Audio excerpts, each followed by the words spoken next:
So ayun na nga guys, no, another budol na naman po ang naganap, kaya samahan niyo ako. Sabay nating paghalu-haluin ang mga sangkap gamit ang mga pinagsama-samang mga pangarap. Hey Bart!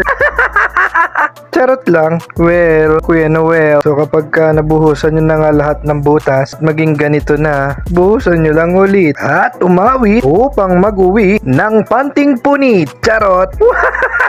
Nagsasabi mo, mema lang talaga no? So all goods na nga yan, no?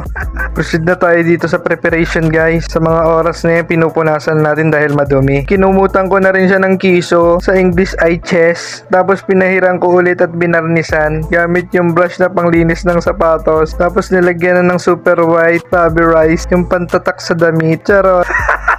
Ay baka maniwala kayo hindi ko yung lalagyan ng ganun. Ang tanging lalagay ko dyan, pagmamahal, respeto, at kulturang pinagmulan. Etos lang.